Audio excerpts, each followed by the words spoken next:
ಚಾಣಕ್ಯನ ಛಲ ಜನರ ಪರ ಸದಾ ಶುದ್ಧ ಸುದ್ದಿಗಳೊಂದಿಗೆ ನಿಮ್ಮ ಚಾಣಕ್ಯ ನ್ಯೂಸ್. ನಮಸ್ಕಾರ. ಇಲ್ಲಿ ಸೇರಿರುವ ಎಲ್ಲ ಗಣ್ಯಮಾನ್ಯರಿಗೆ ಹಿರಿಯರಿಗೆ ನನ್ನ ನಮಸ್ಕಾರಗಳನ್ನು ತಿಳಿಸುತ್ತಾ, ಮುಂಬರುವ ಚುನಾವಣೆ ಜಡ್ಪಿ ಹಾಗೂ ಟಿಪ್ಪುಗಳಲ್ಲಿ ನಾವು ಕೂಡ ಸಿದ್ಧ ಎಂಬ ತತ್ವವನ್ನು ಇಟ್ಕೊಂಡು ಅದೇ ರೀತಿಯಾಗಿ ಸಾರ್ವಜನಿಕರ ಕೆಲಸ ಮಾಡೋಕ್ಕೆ ಬದ್ಧವಾಗಿರೋಕ್ಕೆ ಈ ಒಂದು ಸಭೆಯನ್ನು ಕರೆದೀವಿ ನಾವು. ಇದು ಸೇರಿರೋರು ಯಾರು ರಾಜಕೀಯ ವ್ಯಕ್ತಿಗಳಲ್ಲ. ಇದು ಇಲ್ಲಿ ಸೇರಿರೋರು ಯಾರಂದ್ರೆ ಸಂಘಟನೆಯ ವತಿಯಿಂದ. ಇದು ಏನು ಪೂರ್ವಭಾವಿ ಸಭೆ ಇದು. ಇದಕ್ಕೆ ಮತ್ತೊಂದು ದಿನ ಕರಿತೀನಿ ಎಲ್ಲ ಬದಾಮಿ ತಾಲೂಕಿನಾಗೆ ಎಲ್ಲ ಸಂಘಟಕರು ಹಾಗೂ ಜಡ್ಪಿ ಟಿಪಿಯಲ್ಲಿ ನೊಂದು ನಿಂದಿರಬೇಕನ್ನೋರು ಯಾರಿದ್ದೀರಿ ದಯವಿಟ್ಟು ಎಲ್ಲರೂ ಬರ್ರಿ. ಯಾಕಂದ್ರೆ ಇವತ್ತಿನ ವಿಡಿಯೋ ನೋಡಿದ ನಂತರ ನಾವು ಇನ್ನೊಂದು ವಿಡಿಯೋ ಮಾಡ್ತೀವಿ, ಇನ್ನೊಂದು ಡೇಟ್ ಕೊಡೋಣ. ಆ ಡೇಟಿಗೆ ಎಲ್ಲರೂ ಸೇರ್ಬೇಕು. ಆ ಡೇಟಿಗೆ ಸೇರ್ತೀವಿ ಅಂದ್ರೆ ಆ ಡೇಟ್ ಯಾವಾಗ ಇರ್ಬೇಕಂದ್ರೆ ಮುಂಬರುವ ಇಲೆಕ್ಷನ್ ಜಡ್ಪಿ ಟಿಪಿ ಸಮೀಪದಲ್ಲಿ ಅಂದ್ರೆ ಇದು ಬರುತ್ತೆ. ಏನಂದ್ರೆ ಜಾತಿವಾರ ತಾಲೂಕದಾಗ ಜಾತಿವಾರದ ಒಂದು ಪಟ್ಟಿ ಬರ್ತಲ್ಲ, ಆ ಪಟ್ಟಿ ಬಂದ ನಂತರ ನಾವು ಮುಂದಿನ ಇಲೆಕ್ಷನ್ಗೆ ತಯಾರಿ ಅನ್ನೋ ವಿಚಾರದಾಗ ಎಲ್ಲರೂ ಸೇರ್ತೀವಿ. ಆ ವಿಚಾರದಾಗ ನೊಂದು ಬೆಂದವರು ಎಲ್ಲರೂ ಬರ್ಬೇಕಾಗಿ ತಮ್ಮಲ್ಲಿ ಈ ಮೂಲಕ ವಿನಂತಿಪಡಿಸುತ್ತೇನೆ. ಅದೇ ರೀತಿಯಾಗಿ ಇಲ್ಲಿ ಸೇರಿರುವ ಎಲ್ಲ ಸಂಘಟನೆಕಾರರಿಗೆ ಇಷ್ಟ ಪ್ರಕಾರ ಏನಂದ್ರೆ, ಬದಾಮಿಯಲ್ಲಿ ನಾಯಕತ್ವದ ಕೊರತೆ ಇದೆ. ಯಾಕಂದ್ರೆ ನಾವು ಆರಿಸ್ಕರಿಸಿದಂತ ಯಾರೇ ಒಬ್ಬ ರಾಜಕೀಯ ವ್ಯಕ್ತಿಗಳು ನಮ್ಮ ಕಡೆ ಗಮನ ಹರಿಸ್ತಾ ಇಲ್ಲ, ಸಂಘಟನೆಯ ಕಡೆ ಒಟ್ಟ ಗಮನ ತೋರಿಸ್ತಾ ಇಲ್ಲ. ಅದೇ ರೀತಿಯಾಗಿ ಸಾರ್ವಜನಿಕರಿಗೆ ಪೂರ ಕೀಳಾಗಿ ನೋಡ್ತಾ ಇದ್ದಾರೆ. ಯಾಕಂದ್ರೆ ಎಷ್ಟೋ ಕಂಪ್ಲೀಟ್ ಆಗಕತ್ತಾವು, ದಬ್ಬಾಳಿಕೆ ನಡೀತೈತಿ, ದೌರ್ಜನ್ಯ ನಡೆಯಕತ್ತೈತಿ, ಭ್ರಷ್ಟಾಚಾರ ಆಗತ್ತ. ಯಾರೇ ಒಬ್ರು ನಾಯಕತ್ವರು ದಣಿ ಎತ್ತಾ ಇಲ್ಲ. ಯಾಕೆ ಎತ್ತಾಕತ್ತಿಲ್ಲ? ನಮ್ಗೆ ಯಾಕೆ ಬೇಕು ಬಿಡಪ್ಪ, ಅವ್ರ ಪೂರ್ತಿಕ ಅವ್ರು ಅದಾರ, ಅವ್ರೆಲ್ಲ ದೊಡ್ಡ ವ್ಯಕ್ತಿಗಳು ಅದಾರ, ರಾಜಕೀಯ ವ್ಯಕ್ತಿಗಳು ಅದಾರ, ಅವ್ರ ಕೈಯಾಗ ಅವ್ರು ಅದಾರ, ಇವ್ರು ಮಾಡಕತ್ತಾರ, ಇವ್ರಿಗೆ ಅಧಿಕಾರ ಬೆಂಬಲ ಐತಿ, ಅದಕ್ಕೆ ನಮ್ಗೆ ಎದಕ್ಕೆ ಬೇಕು, ಇನ್ನ ಒಂದ್ 2-3 ವರ್ಷ ಇಷ್ಟೇ ಕಲಿಯೋಣ ಲೆಕ್ಕಕ್ಕೆ ಎಲ್ಲಾರು ಬಂದಾರ. ಬಟ್ ಅಷ್ಟು ವರ್ಷ ತನ ನಾವ್ ಯಾಕೆ ಸುಮ್ಮನೆ ಇರೋಣ ಸಂಘಟನೆಯವರು? ಯಾಕಂದ್ರೆ ಈಗ ಜಡ್ಪಿ ಟಿಪಿ ಮುಗಿದ ನಂತರ ಮತ್ತೆ ಮುನ್ಸಿಪಾಲಿಟಿ ಎಲೆಕ್ಷನ್ ಬರುತ್ತೆ. ಈಗ ಒಂದೊಂದು ಎಲೆಕ್ಷನ್ ಅದು ಮುಗಿದ ನಂತರ ಗ್ರಾಮ ಪಂಚಾಯತಿ ಬರುತ್ತೆ. ಗ್ರಾಮ ಪಂಚಾಯತಿ ಆದ್ಮೇಲೆ ಮತ್ತೆ MLA ಎಲೆಕ್ಷನ್ ಬರುತ್ತೆ. ಅಷ್ಟರೊಳಗೆ ನಾವೆಲ್ಲ ಏನ್ ಮಾಡೋಣ ಅಂದ್ರೆ, ಒಂದು ಸಂಘಟನೆಯವರು ಯಾವುದಕ್ಕೂ ಕಮ್ಮಿ ಇಲ್ಲ, ರಾಜಕೀಯಕ್ಕೂ ಸೈ ಹೋರಾಟಕ್ಕೂ ಸೈ ಅನ್ನೋ ಒಂದು ದಿಟ್ಟಿನಲ್ಲಿ ನಾವು ಒಂದಿಷ್ಟು ಜನ ಕುಡಿದೀವಿ ಇವತ್ತ. ಇಷ್ಟು ಜನ ಒಬ್ಬೊಬ್ರು ಮುಂದೆ ಬರುವ ದಿನಗಳಲ್ಲಿ 10 ಮಂದಿ ಕರ್ಕೊಂಡ್ ಬರಕ್ಕೆ ನೀವೆಲ್ಲ ತಯಾರಿದ್ದೀರಿ ಅಂದ್ರೆ ಒಂದು ದೊಡ್ಡ ಗ್ರೌಂಡ್ ಅಥವಾ ದೊಡ್ಡ ಒಂದು ಕಲ್ಯಾಣ ಮಂಟಪದಾಗ ಸೇರಿ ಡಿಸೈಡ್ ಮಾಡೋಣ. 22 ತಾಲೂಕ್ ಪಂಚಾಯತಿ, 6 ಜಡ್ಪಿ ಜಿಲ್ಲಾ ಪಂಚಾಯತಿ ಬರ್ತಾವ, ಅದ್ರೊಳಗೆ ಭಾಗವಹಿಸೋಣಂತೆ. ಯಾಕಂದ್ರೆ ಯಾರು ನಮ್ಮ ಮಾತು ಕೇಳ್ತಾ ಇಲ್ಲ. ಯಾಕಂದ್ರೆ ನಾವು ಯಾವ್ದೋ ಒಂದು ಪಕ್ಷದಲ್ಲಿ ಅಂದ್ರು ಇಲ್ಲಪ್ಪ ನಾವು ಸೋತಿದೀವಿ, ನಮ್ದೇನು ಕೆಲಸ ಆಗತ್ತಿಲ್ಲ. ಗೆದ್ದವ್ರ ಕೆಲಸ ಮಾಡ್ಬೇಕು. ಯಾಕಂದ್ರೆ ಗೆದ್ದವರು ಎಲ್ಲಾರು ಬೇಕಲ್ಲ. ಈ ಮತಕ್ಷೇತ್ರದ ಇದು ಉಸ್ತುವಾರಿನೇ ಇರ್ತಾರ ಅವರು. ಯಾಕೆ ಜನರ ಕಡೆ ಗಮನ ಹರಿಸ್ತಾ ಇಲ್ಲ? ಬರೀ ತಮ್ಮ ಹಿಂದ ಮುಂದೆ ಇದ್ದವ್ರ ಬಗ್ಗೆ ಅಷ್ಟೇ ಕಾಳಜಿ ವಹಿಸಾಕತ್ತಾರ ಹೊರತು ಯಾರಿಗೋ ಒಬ್ಬ ಸಾರ್ವಜನಿಕರ ಕೆಲಸ ಆಗ್ತಾ ಇಲ್ಲ ಅಂತಂದು ಸ್ಪಷ್ಟವಾಗಿ ನಾನು 2 ವರ್ಷದಿಂದ ನೋಡಿದ್ದೀನಿ. ಅದೇ ರೀತಿಯಾಗಿ ಸುದ್ದಿ ಕೂಡ ಮಾಡಿದ್ದೀವಿ, ಎಲ್ಲಾ ಕಡೆ ಸುದ್ದಿ ಕೂಡ ಪ್ರಚಾರ ಆಗಿದೆ. ಬಟ್ ತೋರಿಕೆ ಮಾತ್ರ ಇಷ್ಟ ಅನುದಾನ ತಂದಿನಿ, ಇಷ್ಟ ಅಭಿವೃದ್ಧಿ ಆಗತ್ತಿಲ್ಲ 2 ವರ್ಷದಾಗ ನಾವು ಎಲ್ಲಿ ಕಂಡಿಲ್ಲ. ಯಾಕಂದ್ರೆ ಈಗ ಸಿದ್ದರಾಮಯ್ಯ ಮುಖ್ಯಮಂತ್ರಿ ಅವರು ಇಲ್ಲಿ ಬದಾಮಿ ಶಾಸಕರು ಆದಾಕ್ರೆ 2018ರಿಂದ ಆದಾಕ್ರೆ ಅವ್ರು ಏನ್ ಅನುದಾನ ತಂದಿದ್ರಲ್ಲ, ಅದ ಅನುದಾನದ ಮುಖಾಂತರನೇ ಇಷ್ಟೆಲ್ಲ ಕೆಲಸ ಆಗತ್ತವ. ಬಟ್ ಅಭಿವೃದ್ಧಿ ಆಗೈತಿ. ಅಭಿವೃದ್ಧಿ ಯಾವ ರೀತಿ ಅಭಿವೃದ್ಧಿ ಆಗ್ಬೇಕಾಗಿತ್ತು? ಒಂದು ಐತಿಹಾಸಿಕ ಸ್ಥಳ ಇದೆ, ಇಲ್ಲಿ ಜನಗಳು ಅಭಿವೃದ್ಧಿ ಆಗಿಲ್ಲ, ಕೂಲಿ ಕಾರ್ಮಿಕರು ಅಭಿವೃದ್ಧಿ ಆಗಿಲ್ಲ, ವ್ಯಾಪಾರಸ್ಥರು ಅಭಿವೃದ್ಧಿ ಆಗತ್ತಿಲ್ಲ. ಮತ್ತೆ ಯಾರು ಅಭಿವೃದ್ಧಿ ಆಗತ್ತಾರೆ? ಇಲ್ಲಿ ಅಧಿಕಾರಿಗಳು, ರಾಜಕೀಯ ವ್ಯಕ್ತಿಗಳು, ಇವ್ರು ಇಬ್ಬರ ಅಭಿವೃದ್ಧಿ ಆಗತ್ತಾರಂತ ಸ್ಪಷ್ಟವಾಗಿ ಎಲ್ಲರಿಗೂ ಗೊತ್ತೈತಿ. ಆದ್ರೆ ಯಾಕೆ ಮಾತಾಡಕತ್ತಿಲ್ಲ ಅನ್ನೋದಕ್ಕೆ ಉದಾಹರಣೆ ಏನಂದ್ರೆ, ದಬ್ಬಾಯಿಕೆ ಮಾಡಕತ್ತಾರ. ಅವ್ರ ಮನೆಗೆ ಹೋಗಿ ಎರ್ಸುದು, ಅವ್ರ ಇನ್ನೊಬ್ರನ್ನ ಯಾರ ಕರೆಸಿ ಧಕ್ಕೆ ಹಾಕ್ಸುದು. ಈಗ ಸಂಘಟನೆ ನಡಬರ್ಕನೆ ಜಗಳ ಹಚ್ಚು ಕೆಲಸವನ್ನು ನಡೀತಾ ಇದೆ ಬದಾಮಿಯಲ್ಲಿ. ಯಾಕಂದ್ರೆ ಅವ್ರಿಗೆ ಸಪೋರ್ಟ್ ಮಾಡಕತ್ತಾರ ಒಂದಿಷ್ಟು ರಾಜಕೀಯ ವ್ಯಕ್ತಿಗಳು. ಆ ಸಂಘಟನೆಯವ್ರು ಬಹಳ ಮುಂದುವರಿಯಕತ್ತಾರ. ಅವ್ರ ಮುಂದೆ ಪ್ರಬಲವಾಗಿ ಕೇಸಿದ ಮುಂದೆ ರಾಜಕೀಯಕ್ಕೆ ಬರ್ತಾರ, ಅವ್ರದ್ದು ನಡೀತೈತಿ, ನಮ್ ಪಕ್ಷ ಬರುತ್ತೆ. ಈ ರೀತಿಯಾಗಿ ಅವ್ರ ನಡವಳಿಕೆ ಚೇಂಜ್ ಆಗ್ತಾ ಇದೆ. ಆದ್ರೆ ಈಗ ವಿಡಿಯೋ ನಡೀತಾ ಇದೆ, ಇದು ಸುದ್ದಿ ಕೂಡ ಆಗುತ್ತೆ.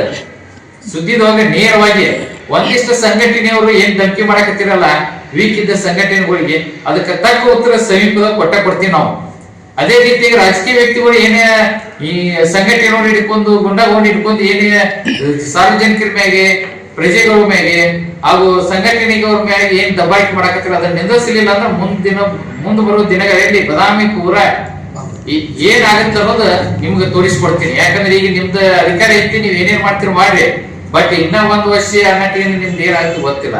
ಅದೇ ರೀತಿಯಾಗಿ ಈಗ ಇಷ್ಟ ಇರೋರು ಯಾರು ಜೆಪಿ ಟಿಪಿಗೆ ಅದಕ್ಕೆ ಇದಕ್ಕೆ ಸೇರೋರು ಇಷ್ಟಪಡೋರು ಒಬ್ಬೊಬ್ರು ತಮ್ಮ ಅನಿಸಿಕೆ ಇದೆ. ಯಾಕಂದ್ರೆ ಇವತ್ತಿಂದ ಫೈನಲ್ ಅಲ್ಲ, ಅದ್ರೊಳಗೆ ಮೀಸಲಾತಿಗಳು ಬರ್ತಾವ, SC ST ಮಹಿಳಾ ಬರ್ತ ಎಲ್ಲ ಬರ್ತಾವ, 2V AV ಎಲ್ಲಾ ಜಾತಿಯವರಿಗೂ ಸಮಾನವಾಗಿ ಕೊಡುವಂತ ಕೆಲಸವನ್ನು ನಾವು ಸಂಘಟನೆ ವತಿಯಿಂದ ಮಾಡ್ತೀವಿ. ಅದೇ ರೀತಿಯಾಗಿ ನಿಮ್ಗೆ ಬೆಂಬಲ ಕೂಡ ಕೊಡ್ತೀವಿ. ನೀವು ಎಲ್ಲಿ ಕರಿತೀರಿ ಅಲ್ಲಿ ಬಂದು ನಿಂತು ನಾವು ಪ್ರಚಾರ ಮಾಡಿ ಹೋಗುವಂತ ಕೆಲಸ ನಮ್ಮ ಕೆಲಸ. ಯಾಕಂದ್ರೆ ನಿಮ್ಮನ್ನ ಅಷ್ಟಕ್ಕೆ ನಿಂದಿಸಿ ನಾವು ಹಿಂದಕ್ಕೆ ಸರಿ ಮಾತಿರಂಗಿಲ್ಲ. ನಾವು ಯಾವುದೇ ಒಂದು ಪಕ್ಷಕ್ಕೆ ಸೀಮಿತವಾಗಿಲ್ಲ, ಇರುವುದು ಇಲ್ಲ. ನಮಗೇನ ನ್ಯಾಯವಾಗಿ ಕೆಲಸ ಆಗ್ಬೇಕಷ್ಟೇ, ಜನಸಾಮಾನ್ಯ ಕೆಲಸ ಆಗ್ಬೇಕು. ಬಡವರು ರೈತರದ್ದು, ಯಾಕಂದ್ರೆ ಇಲ್ಲೇ ಬದಾಮಿ ಶುಗರ್ ಫ್ಯಾಕ್ಟರಿಯಲ್ಲಿ 2950 ರೂಪಾಯಿ ಬಿಲ್ ಹಾಕ್ತಾರ ಒಬ್ರು ಶುಗರ್ ಫ್ಯಾಕ್ಟರಿ ಮಾಲೀಕರ.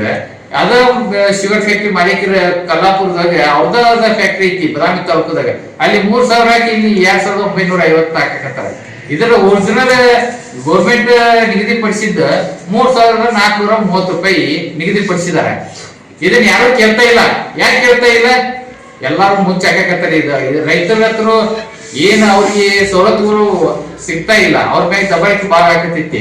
ಅದಕ್ಕೆ ನಾನು ಈ ವಿಡಿಯೋ ಮುಖಾಂತರ ರೈತ ಬಾಂಧವರಿಗೆ ಹಾಗೂ ಲೀಡರ್ಗಳಿಗೆ ಏನ್ ನಿಮ್ಗೆ ಇಷ್ಟಪಡ್ತೀನಿ ಅಂದ್ರೆ ಬರ್ರಿ, ಅದು ಯಾಕೆ ಬಿಲ್ ಹಾಕಕತ್ತಿಲ್ಲ? 50 ರೂಪಾಯಿ ಹಿಂಗ 3000 ರೂಪಾಯಿ ಅಲ್ಲಿ ಹಾಕಿ ಇಲ್ಲಿ 2950 ಹಾಕಕತ್ತಾರಲ್ಲ, ಒಬ್ಬರು ಇದರಿಂದ 50 ರೂಪಾಯಿ ಉಳಿತಂದ್ರೆ ಎಷ್ಟಾಗುತ್ತೆ? 10 ಕೋಟಿ ರೂಪಾಯಿ ಇಟ್ರೆ ಇನ್ನೊಂದು ಇದು ಹಿಡಿತಾರ ಅವರು ಶುಗರ್ ಫ್ಯಾಕ್ಟ್ರಿ. ಅಂತವ್ರಿಗೆ ಯಾಕೆ ನಾವು ದುಡಿದ ಕೇಸಿಂದ ಅವ್ರಿಗೆ ಯಾಕೆ ಬೆಳೆಸೋಣ ಅಂತ ನಮ್ ವಿಚಾರ ಐತಿ. ಅದಕ್ಕಾಗಿ ದಯವಿಟ್ಟು ರೈತರೆಲ್ಲ ಕೂಡಿ ಬರ್ರಿ. ಯಾಕಂದ್ರೆ ರೈತರಿಗೂ ಕೂಡ ನಾವು ಒಂದು ಸಂಘಟನೆ ಪರವಾಗಿ ಜೆಪಿ ಹಾಗೂ ಟಿಪಿಯಲ್ಲಿ ನಿಲ್ಸಕ್ ಇಷ್ಟಪಡಕತ್ತೀನಿ ನಾನು. ಯಾಕಂದ್ರೆ ಈ ದೇಶದ ಬೆನ್ನೆಲುಬು ಯಾರು ಅಂತಂದ್ರೆ ರೈತರು. ಅದ್ರ ರೈತರ ಬೆನ್ನೆಲುಬು ಮುರಿಯಕ್ಕೆ ನಿಂತವ್ರು ರಾಜಕೀಯ ವ್ಯಕ್ತಿಗಳು, ಅಧಿಕಾರಿಗಳು. ಅದಕ್ಕೆ ಈ ಒಂದು ಏನ್ ಮಾಡಕತ್ತಾರಲ್ಲ ಅದಕ್ಕೆ ಉತ್ತರ ಯಾರು ಕೊಡ್ಬೇಕಂದ್ರೆ ನಾವೆಲ್ಲ ಸಂಘಟನೆಯವರು ಕೂಡಿ ಕೊಡೋಣ.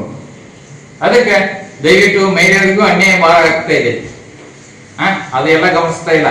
ಸೌಜನ್ಯದ ಕೇಸ್ ತಿರುಗಿ 10 ವರ್ಷ ಆದ್ರೂ ಆಕಿಗೆ ನ್ಯಾಯ ಸಿಗಕತ್ತಿಲ್ಲ. ಅವ್ರ ತಮ್ಮನ ಮ್ಯಾಗೆ ದಬ್ಬಾಳಿಕೆ ಬರಾಕತ್ತೈತಿ. ಯಾರೋ ಒಬ್ಬ ಮಹಾರಾಜ ಅನ್ನೋರು ಅವ್ರಿಗೆ ಧಮಕಿ ಹಾಕಕತ್ತಾರ ಅವ್ರ ತಮ್ಮಗದ ಕೇಸ್ ವಾಪಸ್. ಇಂಥವೆಲ್ಲ ದೌರ್ಜನ್ಯ ಬದಾಮಿಯಾಗ ದಿನನಿತ್ಯ ಆಗ್ತಾ ಇರುತ್ತೆ. ಪ್ರತಿ 27 ನಿಮಿಷಗೊಂದು ರೇಪ್ ಆಗುತ್ತವೆ ಇಡೀ ಜಗತ್ತದಾಗ. ಇದನ್ನ ಯಾಕೆ ಕೇಳ್ತಾ ಇಲ್ಲ? ಮುಂದೆ ಬರಬೇಕು ಸಂಘಟನೆಯವರು. ಯಾಕಂದ್ರೆ ಈ ವೀಕ್ ಆಗಿರ್ಲಿಂದ ಈ ರಾಜಕೀಯ ವ್ಯಕ್ತಿಗಳು ಆಗಿರ್ಬೋದು, ಅಧಿಕಾರಿಗಳು ಆಗಿರ್ಬೋದು, ಇಲ್ಲಿ ಅವ್ರದ್ದು ದರ್ಬಾರ್ನ ಭಯಂಕರ ಮಿತಿ ಮೀರಿ ಹೋಗಿದೆ. ಆ ದರ್ಬಾರವನ್ನ ಮುಕ್ತಗೊಳಿಸ್ಬೇಕಾದ್ರೆ ನೀವೆಲ್ಲ ನಮ್ಮ ಜೊತೆ ಕೈ ಜೋಡಿಸಿದ್ರಿಂದ ನಾವು ಅದನ್ನ ಮಟ್ಟ ಹಾಕಕ್ಕೆ ಸಾಧ್ಯ ಆಗತ್ತೆ ಅಂತ ನಮ್ಮ ವಿಚಾರ ಐತಿ. ಅದಕ್ಕೆ ದಯವಿಟ್ಟು ಯಾರ ಸೇರಾಕ ಇಷ್ಟಪಡೋರು ಜೆಪಿ ಟಿಪಿಗೆ ಭಾಗವಹಿಸೋರು ಯಾರ್ಯಾರು ಇರ್ತೀರಿ ದಯವಿಟ್ಟು ನೀವು ಮಾತಾಡ್ರಿ. ಯಾಕಂದ್ರೆ ನಾವು ಮುಂದೆ ಬರ್ಲಿಲ್ಲ ಅಂದ್ರೆ ನಮ್ಮನ್ನ ಇಷ್ಟ ತಿಳ್ಕೊತಾನ ಹೋಗ್ತಾರ, ಅವ್ರು ಬೆಳ್ಕೊತಾನ ಹೋಗ್ತಾರ.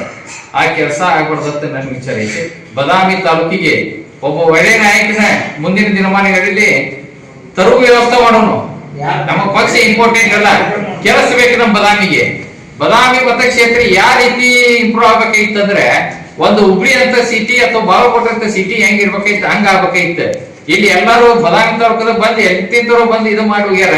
ಬಟ್ ಒಂದು ಹಿಸ್ಟಾರಿಕಲ್ ಪ್ಲೇಸ್ ಇದ್ದಿದ್ದಕ್ಕೆ ರೋಡ್ ಅಗಲೀಕರಣ ಇಲ್ಲ, ಮತ್ತ ಬೀದಿಗಳಲ್ಲಿ ಹಲವಾರು ನಗರ ಇದ್ರೊಳಗ ರಸ್ತೆಗಳು ಸರಿಯಾಗಿಲ್ಲ. ಮತ್ತ ಈಗ ಇದು ಒಂದಾಗೈತಿ, ಶುದ್ಧ ನೀರಿನ ಘಟಕ ಎಲ್ಲಿ ಬೇಕಾದ್ರೆ ಸೋರ್ತಾವು, ಒಂದು ಚಾಲೂ ಇಲ್ಲ. ಇದನ್ನ ಕೇಳೋರು ಹೇಳೋರಿಲ್ಲ. ಅದಕ್ಕೆ ನಾವೆಲ್ಲ ಕೂಡಿ ಕೇಳೋಣ. ಅದು ಯಾವ ರೀತಿ ಕೇಳೋಣ ಅಂದ್ರೆ ಈ ಜೆಪಿ ಟಿಪಿ ಮುಖಾಂತರ ಆರಿಸ್ಕರಿಸ್ತೀವಲ್ಲ, ಆರಿಸ್ಕರ್ಸಾಕ್ ಇದು ಒಂದು ನಾವು ಎಲ್ಲರೂ ಕೇಳಕ್ ಒಂದು ಅನುಕೂಲ ಆಗ್ತಿ. ಈಗ ಯಾಕಂದ್ರೆ ಶಾಸಕಾಂಗದವರು ಯಾರು ಇಲ್ಲ. ಜೆಪಿ 7 ರಿಂದ 8 ವರ್ಷ ಆಯ್ತು ನಡೆದೇ ಇಲ್ಲ. ನಡಿಲಾರ್ದಕ್ಕೆ ಏನಾಗಕತ್ತೈತಿ, ಗ್ರಾಮ ಪಂಚಾಯತಿದಾಗ ಯಾವ ಕೆಲಸನೂ ಆಗಕತ್ತಿಲ್ಲ. ಹೌದಿಲ್ಲ? ಅವ್ರು ಇಲ್ಲದಕ್ಕೆ ಏನ್ ಮಾಡಕತ್ತಾರ, ಕಾರ್ಯಾಂಗದ ಕೆಲಸ ಬಹಳ ಮಿತಿ ಮೀರಿ ಹೋಗೈತಿ. ಯಾಕಂದ್ರೆ ಹೇಳೋರಿಲ್ಲ ಕೇಳೋರಿಲ್ಲ ಅಂದ್ರೆ ಒಂದ್ ಮನಿ ತಂದಿಲ್ಲ ಅಂದ್ರೆ ಹೆಂಗ ತುರುಗ ನಡೀತಾವು, ಹೆಂಗ ದಬ್ಬಾಳಿಕೆ ನಡೀತಿತ್ತು ಆ ರೀತಿ ಇಲ್ಲೆಲ್ಲ ನಡ್ಸಕತ್ತಾರ ಬಾಗಲಕೋಟೆ ಡಿಸ್ಟಿಕ್ಕಿಂತ ಬದಾಮಿ ಡಿಸ್ಟಿಕ್ದಾಗ ಬದಾಮಿ ತಾಲೂಕದಾಗ ಹೆಚ್ಚಿನ ರೀತಿ ದೌರ್ಜನ್ಯ ದಬ್ಬಾಳಿಕೆ ಆಗತೈತಿ. ಅದೇ ರೀತಿಯಾಗಿ ಬದಾಮಿ ತಾಲೂಕಿನಲ್ಲಿ ಎಲ್ಲಿ ಬೇಕಾದ್ರೆ ಆಕ್ಸಿಡೆಂಟ್ ಆಗಕತ್ತವ, ಅದನ್ನ ಯಾವ ರೀತಿ ಆಗಕತ್ತ ಅನ್ನೋದು ಗೊತ್ತಾಗಬರ್ತಿಲ್ಲ. ಅದು ಆಗೈತಂದ್ರೆ ಸರಿಯಾಗಿ ಅದನ್ನ ಹೇಳಕ್ ತಯಾರಿಲ್ಲ. ಏನ್ ಗಾಡಿ ಹೈಸ್ಕೊಂಡು ಹೋಗಿತ್ತೂ ಹೇಳಕ್ ತಯಾರಿಲ್ಲ, ಅಥವಾ ಸ್ಕಿಡ್ ಆಗಿ ಬಿದ್ದಾರತ್ತೂ ಹೇಳಕ್ ತಯಾರಿಲ್ಲ. ಯಾಕಂದ್ರೆ ಈ ಕೆಲವರ ಭಾಗದಾಗ ಅಧಿಕಾರಿಗಳು ಆಕ್ಸಿಡೆಂಟ್ ಆಗಿ ಕೆಲಸ, ಸಾರ್ವಜನಿಕರು ಸರಿಯಾಗಿ ಅಲ್ಲಿ ಆಕ್ಸಿಡೆಂಟ್ ಆಗೈತಿ ಯಾಕಂದ್ರೆ ಸರಿಯಾಗಿ ತನಿಖೆ ನಡೆಸ್ತಾ ಇಲ್ಲ. ಸಿಸಿ ಕ್ಯಾಮ್ರಾಗಳು ಎಷ್ಟೋ ಇದ್ರೊಳಗ ಸಿಸಿ ಕ್ಯಾಮ್ರಾಗಳು ಹಾಕತ್ತೀರಿ, ಆಗ್ತಾ ಇಲ್ಲ. ಯಾಕಂತಂದ್ರೆ ಜೀವ ಯಾರದೇ ಇಲ್ಲಿ, ಅಧಿಕಾರಿಗಳದ ಇಲ್ಲಿ, ಸಾರ್ವಜನಿಕರ ಇಲ್ಲಿ, ತನಿಖೆಗೆ ಸರಿಯಾಗಿ ತನಿಖೆ ಆಗ್ಬೇಕು. ಆ ರೀತಿ ಯಾಕೆ ಹಾಕತ್ತೇನೆ ಅಂದ್ರೆ ಅಧಿಕಾರಿಗಳು ಇಲ್ಲೆಲ್ಲ ಬಲಿಷ್ಠ ಆಗಿಬಿಟ್ರೆ, ಯಾರೇ ಅವ್ರ ಮ್ಯಾಗ ಇದ್ದವ್ರು, ಯಾರು ರಾಜಕೀಯ ನಾಯಕತ್ವ ಇದ್ದವ್ರು ಸರಿಯಾಗಿ ಅವ್ರ ಕೆಲಸ ತೊಳಕತ್ತಿರತ್ತಂದ್ರೆ ಸ್ಪಷ್ಟವಾಗಿ ಎದ್ದು ಕಾಣಕತ್ತೈತಿ. ಅದಕ್ಕೆ ಮುಂಬರುವ ಚುನಾವಣೆಗಳಿಗೆ ಎಲ್ಲರಿಗೂ ಎದುರಿಸುವಂತ ಶಕ್ತಿ ಬರ್ಬೇಕು.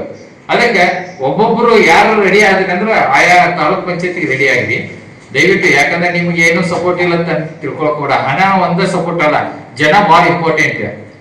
ಜನಶಕ್ತಿ, ಜನರ ಮನಸ್ಸು ಮಾಡಿದ್ರಂದ್ರೆ ಯಾರು ಬೇಕಾದವ್ರನ್ನ PM ಮಾಡ್ತಾರೆ, ಯಾರು ಬೇಕಾದ್ರೆ ಬೀದಿ ತರ್ತಾರ. ಅಷ್ಟು ಶಕ್ತಿ ಯಾರು ಐತಿ ಅಂದ್ರೆ ಪ್ರಜೆಗಳಿಗೆ ಐತಿ.